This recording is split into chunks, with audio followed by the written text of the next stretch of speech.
Thank you so much, Gabriel, for joining me today. It's so good to have you on as a guest. Me and Gabriel go way back, as is the case with most of my podcast guests. We go way back to Georgia Tech, some good old days. Just before we get started, welcome to the new Chemist. We're glad you're listening. Feel free to download this podcast on Google Podcasts, Apple Podcasts, and Spotify. We discuss chemistry, which simply put is the science of change, as well as careers, community research, and COVID-19. We're happy you're tuning in. My guest today is Gabriel, and I'm excited to have him on. Just a brief intro about Gabriel. Gabriel he has earned the stripes. He has worked at Accenture, climbing up the ranks to become a senior consulting analyst. Now, he works on Amplitude. He's also served as a co-founder and as a lead enterprise engagement manager. So he's definitely earned the stripes. We met at Georgia Tech, where he completed a Bachelor of Science in computer science, and he's also the founder of Grind, Don't No Sleep. So yeah, he's definitely an accomplished young man. Definitely glad to have him on as a guest. So Gabriel, just before, as we get started, what have been your long-standing interest in the field of science? Wow, science. It's interesting. I think when I started life out as a good old young kid, science probably went to video games. It's probably my first interest. Okay. Video games being what I used to play a bunch, and that's just what I like to do. You know, playing the Game Boy, Pokemon Yellow, Red, Gold, Silver, all the way up all the NBA 2Ks, just that whole world got me interested in seeing what technology was capable of doing. And so didn't really know what I wanted to do being a young kid. I just knew I was good at math and science, and eventually that turned into a career in the tech world. So I studied computer science at Georgia Tech, graduated with that degree, but then led me to tech consulting. So being able to kind of balance out, the math and sciences of the world into business logic, I think that's kind of where my head's been going the past few years. So yeah, that's really good. That's really good. So it's interesting you bring up.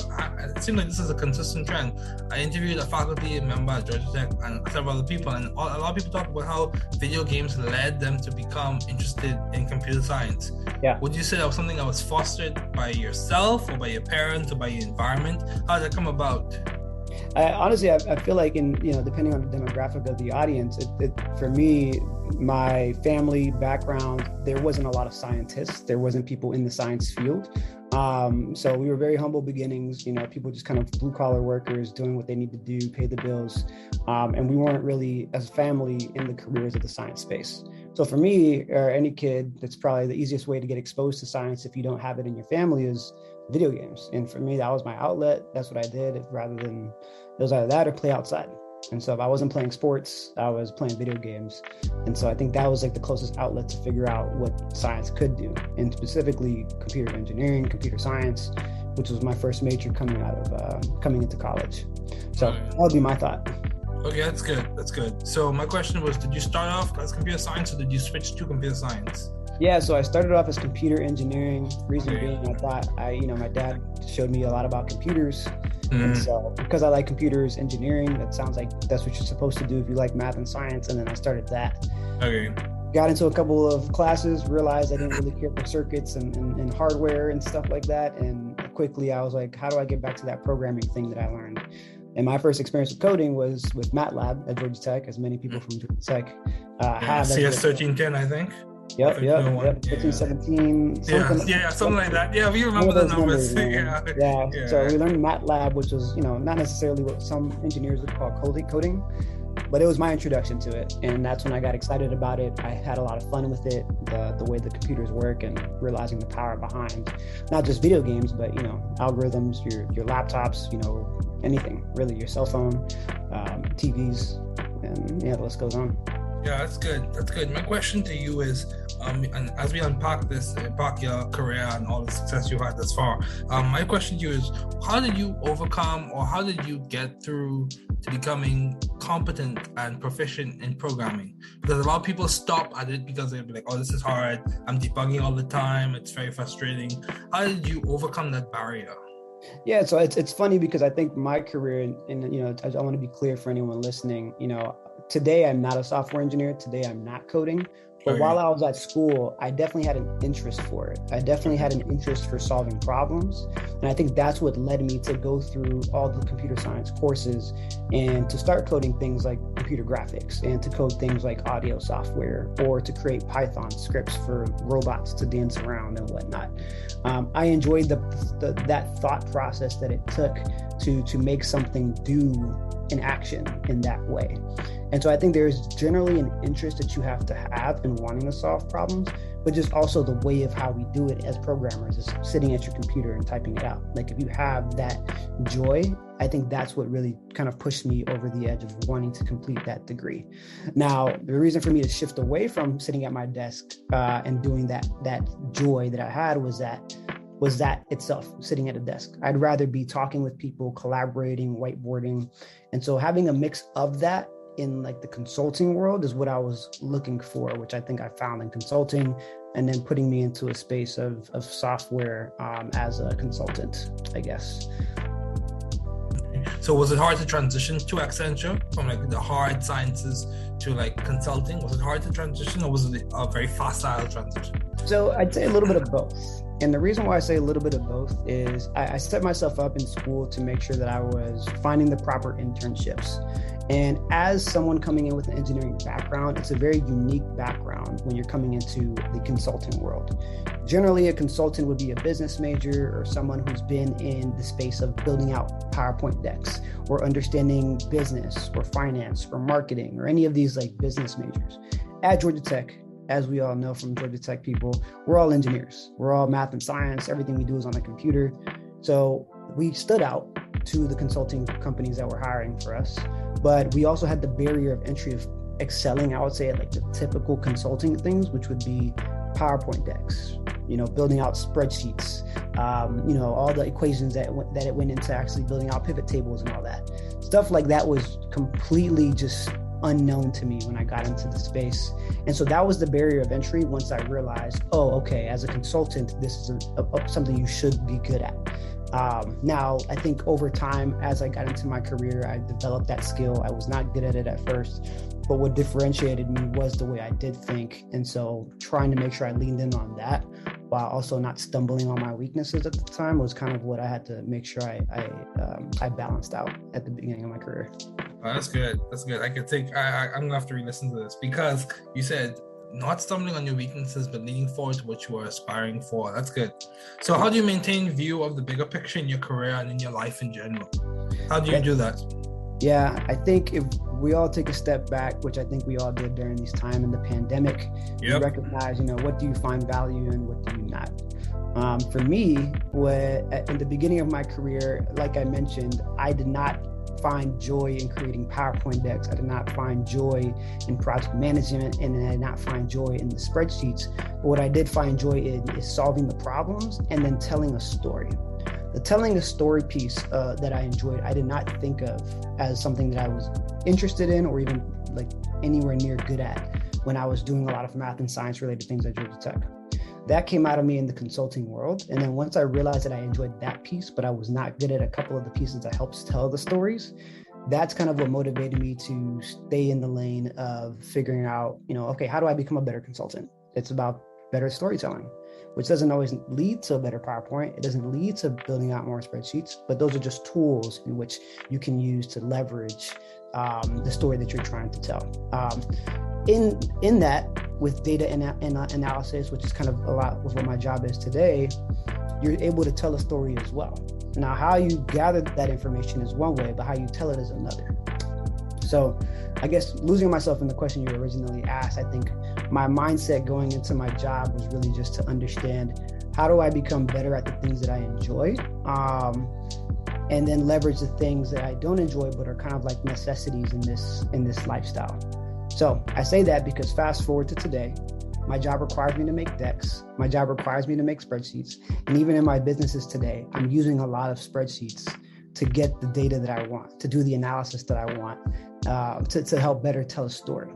even in the finance world, you'll find a lot of finance people using spreadsheets to make sure that they make the numbers work for their business, which is another skill that I've had to pick up just as a general entrepreneur and building something out.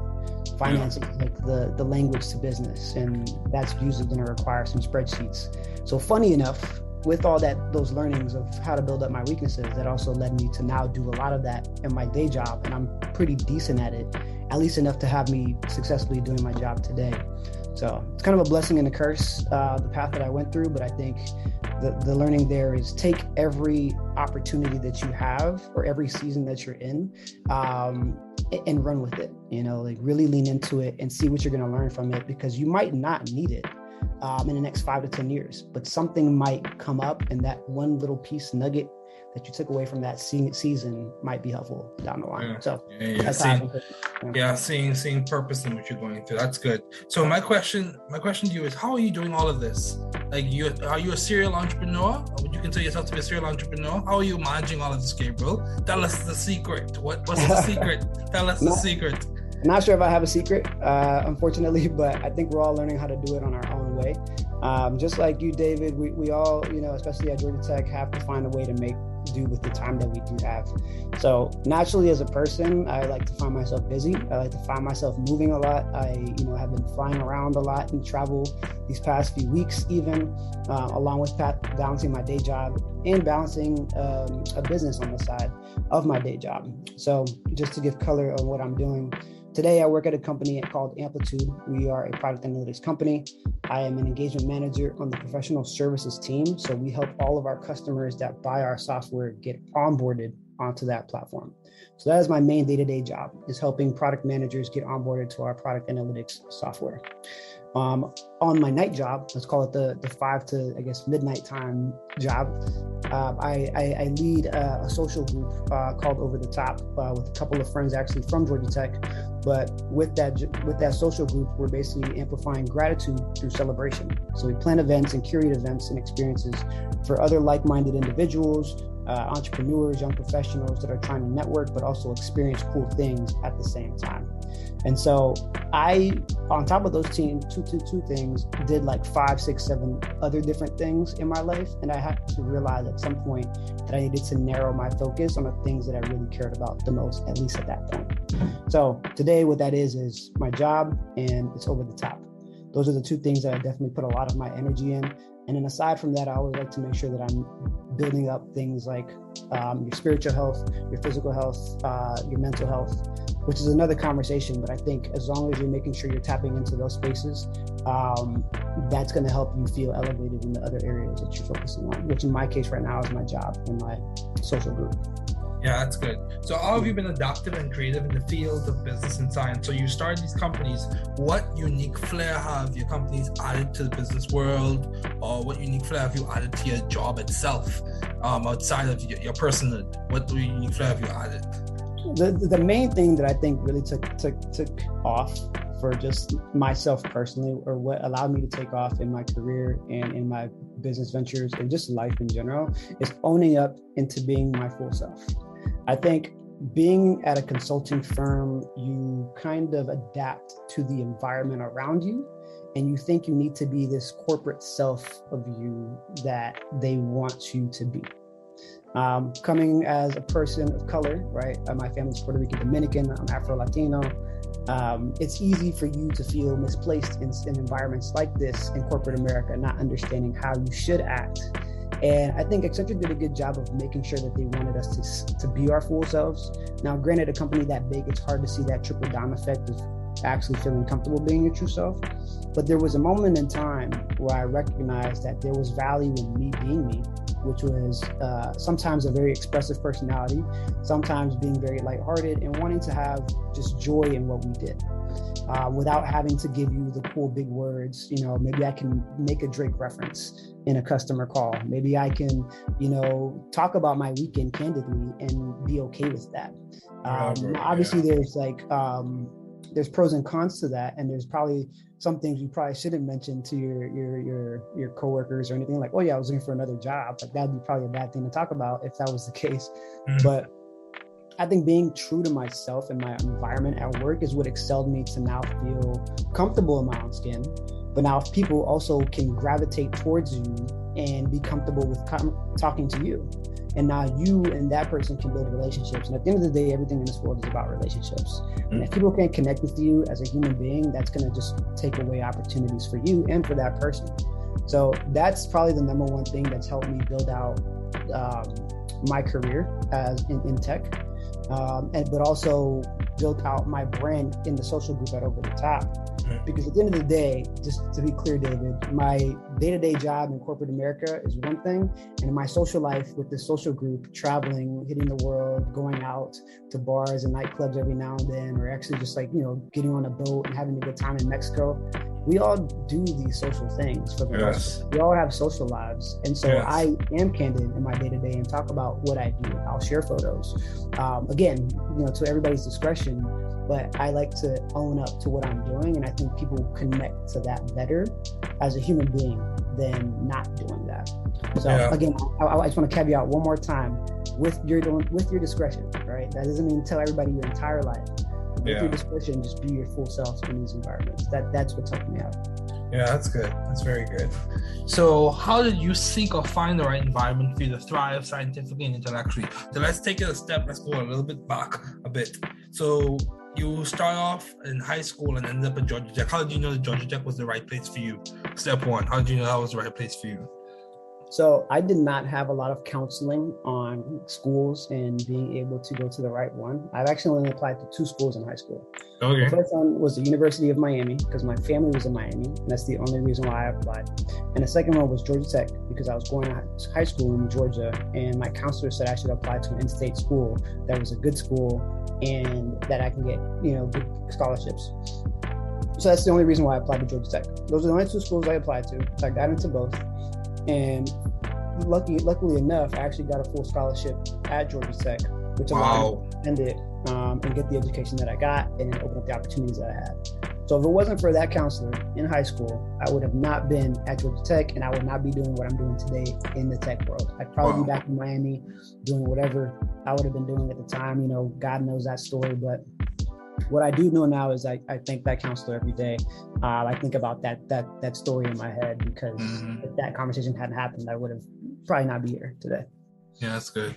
Andrew, that's very good. So I remember when you were at Georgia Tech, you were part of OMED. So what led you to jump into that? Was that because of your personality? What led you to do those activities while at Georgia Tech? Yeah, so OMED, I believe some folks have talked about it in the podcast already, but that's basically where all the minority students could go and get any educational support for the Georgia Tech experience. The percentage of minority students at Georgia Tech is very small, and so being able to find that home and community where you can just feel like you have people that can relate to you culturally, but just as a lifestyle was great, and to have that support as well. So I think that's naturally where I gravitated towards OMED. I was originally introduced to OMED by the Challenge program, which was a program that's put on by OMED for minority students the summer before entering their freshman year. And you get prepared in a 4-week program on how to get a 4.0 or just be surviving in the school as a freshman student. So that basically led to my lifelong friends that I have even to this day. Kyle Woom, who's been on the podcast and is also a co-founder of Over the Top with me, and has also been my roommate out here in the Bay Area, was also someone I met through that program. Okay. So it's overall, that program not only has given me friends of a lifetime, but it's also like giving me skills to this day that continue to help me push forward. Yeah, that's good. Yeah, and I would say, that's really good. Yeah, Georgia Tech, I think, was almost like a concentrated pool of talent, a concentrated network that has led to a lot of things for me personally as well. Yep. So, how were you able to start a company? Grind, Don't, No Sleep. Why did you name it that, and why did you start that? Yeah, so the story that I have with Grind, Don't, No Sleep. First, a lot of you might ask, that grammatically is incorrect. That is correct, that it's grammatically incorrect. It was my freshman year of Georgia Tech, and I interned at Procter & Gamble in the summer. I had an experience for the first time working at a company that just wasn't a McDonald's, because that was my only job prior to that. Again, as I mentioned, my family isn't in corporate America like that. It's so humble beginnings all around. And so being in like a space like Procter & Gamble with the cubicles and a lifeless salary was different. I recognized in this opportunity that there were a lot of people that had family that had this opportunity to tell them, hey, this is what a Procter & Gamble would look like. This is what it would look like to work at a corporate America job and get a nice salary or intern for a summer. Internships, things like that, salary, those were things that I was not used to hearing just growing up. And so I was kind of frustrated. I was kind of down, and I had a really rough summer, just from like a mindset perspective, and recognizing that like this whole time in my life, I've never been introduced to what was possible here up until this point. Like if it wasn't for that counselor that told me to go to Georgia Tech, if it wasn't for OMED and the challenge program to tell me I need to be in internships, I wouldn't have been at this internship and I wouldn't have this experience. So that led to the idea that there needs to be someone teaching about these opportunities to give people opportunity to be successful. And that's when the idea of grind on no sleep came up, with a conversation that one of me and my friends, Andrew White, who was also a friend from OMED that I met through Challenge and is still a friend to this day. Basically we just had a conversation and he's like, how do we maintain this lifestyle to like make sure we can take this back to our families so they know it's possible? You just got to grind and not sleep, grind on no sleep.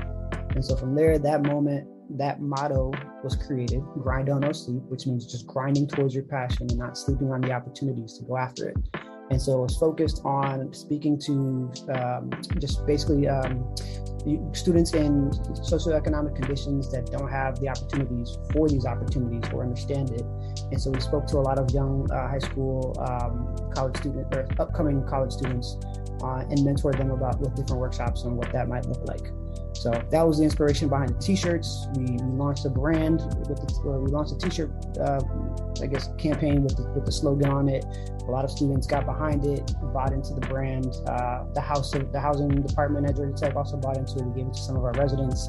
And it was just basically since then a mindset that we kept going with for like college and to this day. Yeah, that's good. Yeah, I think about the analogy in chemistry. Sometimes things to precipitate, you just need one drop of a particular chemical, one drop for co-precipitation. And I think the same thing is true when it comes to successful living and also being successful in school. Many times, even in grad school and even before grad school, many times it's a matter of the right opportunity, do research at a particular university to get the letter of rec from someone at the university to transition into the university. So it's those key moments and key nuggets of advice that really help and make a difference, a world of a difference, I would say. Yeah. So do you have any advice to those wanting to pursue the field you're currently working in? So the field that I'm currently working in is a professional services space in SaaS. SaaS stands for Software as a Service, which is pretty much any software that has a subscription base. And so today, my company, Amplitude, is a software as a service company.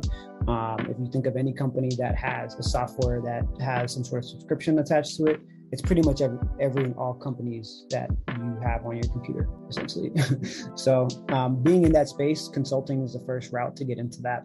My route there was going through Accenture, and I actually found the first company that I applied to after Accenture, which was Optimizely, because they were actually a client of mine through Accenture. So that's how I was exposed to that. So just being in consulting space, just in general, if you're not curious, or if you're just curious on how to get involved in like different spaces and dabble a little bit, like consulting is the best way to just jump into a career, learn how to see how businesses run, but also get exposure to a bunch of different companies since you're going to be staffed on a bunch of different projects. And you'll quickly find out what you like and what you don't like. And so that's how I found out that this space, professional services, existed in the SaaS space, and found my way there. What has been the most beneficial advice you have received to date? Or some of it. And that's a big one. That's a big question. Yeah, sure. That's a huge question. I mean, I think I noted it earlier today, which is just be yourself. I mean, lean in on that 100%. I think, in today's world, and you probably hear this a lot nowadays, but like we're very distracted with what things should look like, with how things should sound, what things should feel. And I think oftentimes with all of that noise, you just limit yourself and you think like, oh, if I'm not that, then like I don't have it. But, David, seeing you as someone from Georgia Tech starting this podcast as an example, like you've ran with it and you've had 100 episodes or so. I don't know how many, but it was a lot when I looked at it. Yeah, less than 100, bro. Less than 100. Thanks for piping me up. I appreciate it. Yeah, it's coming through. But I mean, the fact that you're running with it, like no matter what, like I've dabbled in the thought of like maybe I should start a podcast, but people do it and they feel it, and I think if you have that thought, you run with it, feel it, and just like enjoy it. And it might not work out for some people who maybe don't have the voice for it or whatever the case may be, but just being able to say like I look back and I tried that, just I felt it in my heart.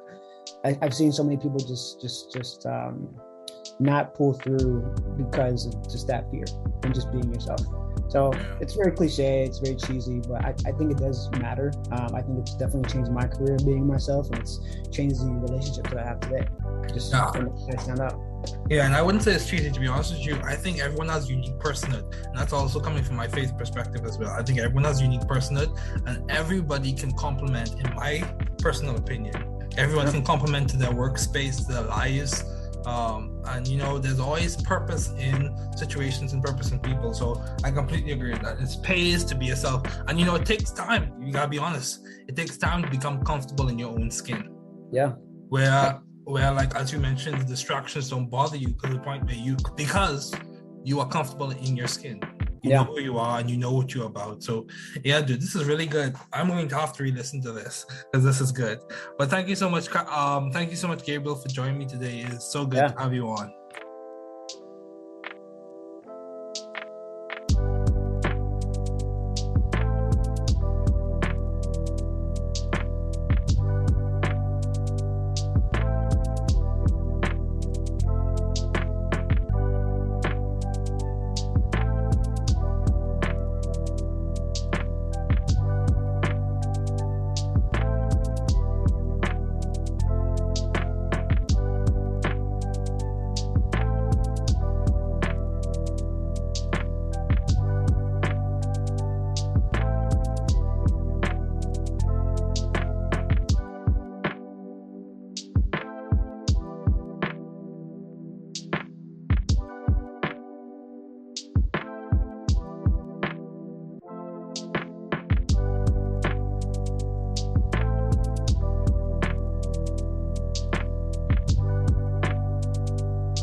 Thanks for listening. We're glad you were able to tune into this podcast. Once again, this is the New Chemist, where we discuss chemistry, which simply put is the science of change, as well as the other sciences, careers, community, research, and COVID-19.